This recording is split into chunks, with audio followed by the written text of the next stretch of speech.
जिस दिन हमें अंग्रेजों की गुलामी से आजादी मिली थी, उसी दिन को खास बनाते हुए मोदी सरकार एक और खास तोहफा देने जा रही है। अब देश भर में टोल टैक्स की समस्या से लोगों को बड़ी राहत मिलने वाली है। नितिन गडकरी ने ऐलान किया है कि 15 अगस्त से नई टोल नीति लागू हो रही है। इसके तहत महज 3,000 रुपए में पूरे साल के लिए टोल पास बन जाएगा। लेकिन जब से ये खबर सामने आई है, सबके पास बहुत सारे सवाल हैं, बहुत सारे कंफ्यूजन्स हैं कि ये टोल कैसे काम करेगा, इसके क्या फायदे हैं, क्या कुछ नुकसान भी हैं, कैसे बनाना है पास। आपको तो ये मालूम है कि टोल पास अभी सिर्फ NHAI यानी national highways authority of India और नेशनल एक्सप्रेसवे पर ही चलेंगे।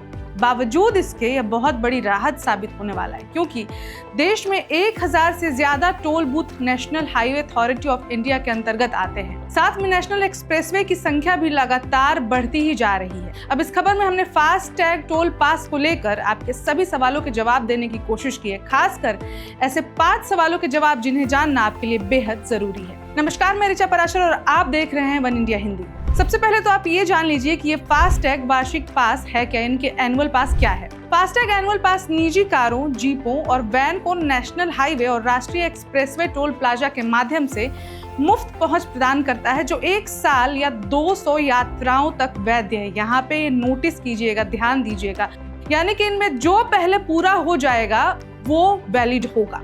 अब इसके बाद सबसे अहम सवाल ये है कि फास्टैग वार्षिक पास कहाँ मान्य है। ये तो हमने सुन ही लिया, पर मैं आपको रिपीट कर दे रही हूँ। फास्टैग वार्षिक पास केवल भारतीय राष्ट्रीय राजमार्ग प्राधिकरण यानी NHAI और सड़क परिवहन एवं राजमार्ग मंत्रालय MORTH द्वारा प्रबंधित राष्ट्रीय राजमार्गों और एक्सप्रेसवे पर ही मान्य है। उदाहरण, दिल्ली मुंबई एक्सप्रेसवे, मुंबई नासिक, मुंबई सूरत और मुंबई रत्नागिरी बाद। स्टेट हाईवेज या नगर पालिका सड़कों पर टोल के लिए स्टैंडर्ड फीस लागू होने के साथ फास्टैग समान रूप से काम करता रहेगा, ये भी ध्यान दीजिएगा। कुछ स्टेट मैनेज्ड हाईवेज में, जैसे कि मुंबई पुणे एक्सप्रेसवे, मुंबई नागपुर एक्सप्रेसवे जिसे समृद्धि महामार्ग भी कहा जाता है, और अटल सेतु, आगरा लखनऊ एक्सप्रेसवे, बेंगलुरु मैसूर एक्सप्रेसवे और अहमदाबाद वडोदरा एक्सप्रेसवे शामिल हैं। अब आप ये भी जान लें कि यदि आपके पास पहले से ही पास है तो क्या करें। ये भी बहुत लोगों का कंफ्यूजन है कि अगर हमारे पास पहले से फास्टैग पास है तो ये इसका क्या करना है।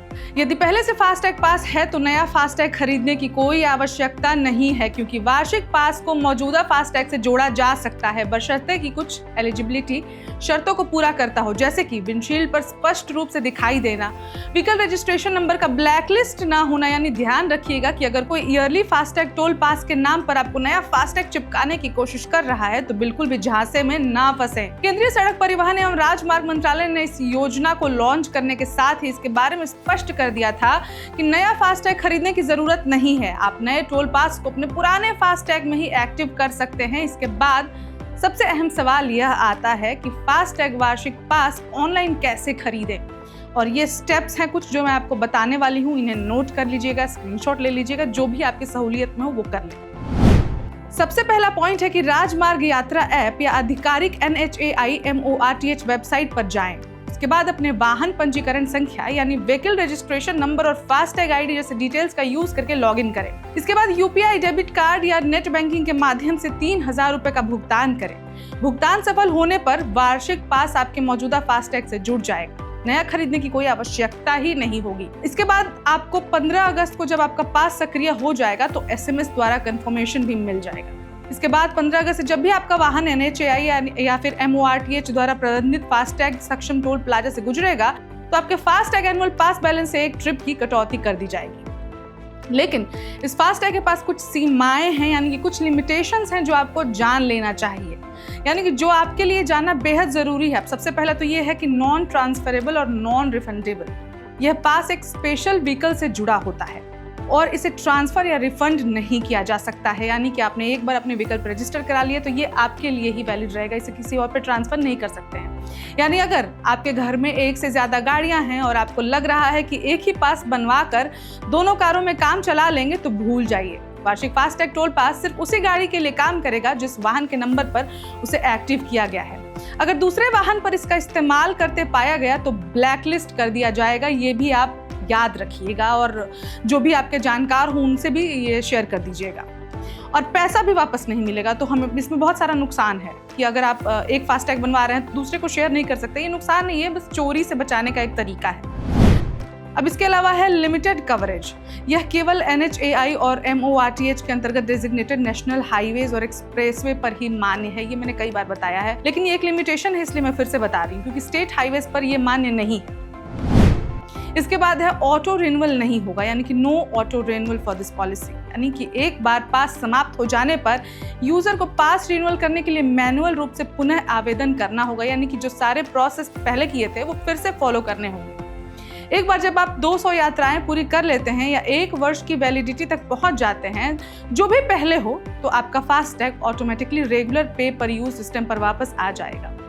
यानी कि जैसे पहले चल रहा था एनुअल फास्टैग का जो प्लान है, उससे पहले जो सिस्टम चल रहा था, आपका पास खत्म हो जाता है या फिर 1 साल पूरा हो जाता है या 200 यात्राएं पूरी हो जाती हैं, तो वापस पुराने सिस्टम पर ये चला जाएगा। और आपको अगर वापस से इसको एनुअल फास्टैग यूज करना है तो पूरा प्रोसेस वापस से मैनुअली फॉलो करना पड़ेगा। एक और कंफ्यूजन है कि क्या चेसिस नंबर पर जारी फास्टैग पर नया टोल पास बन जाएगा। ये बहुत सारे सवाल मैंने देखे, लोगों के कंफ्यूजन्स थे, तो इसका जवाब है नहीं। अगर आपका फास्टैग आपकी गाड़ी के चेसिस नंबर पर एक्टिव है तो आपको बता दें कि ऐसे फास्टैग पर 3000 रुपए वाला पास एक्टिव नहीं होगा।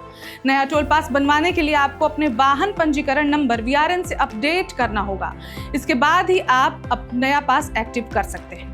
अब आखिर में एक सबसे ज़रूरी बात आपको बता दें, अगर आपके फास्टैग का eKYC नहीं हुआ है तो उसे जारी करने वाले बैंक के माध्यम से करवाना होगा।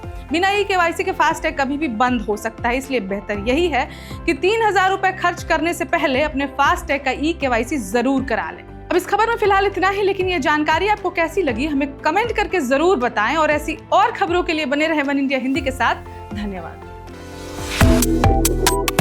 Subscribe to One India and never miss an update. Download the One India app now.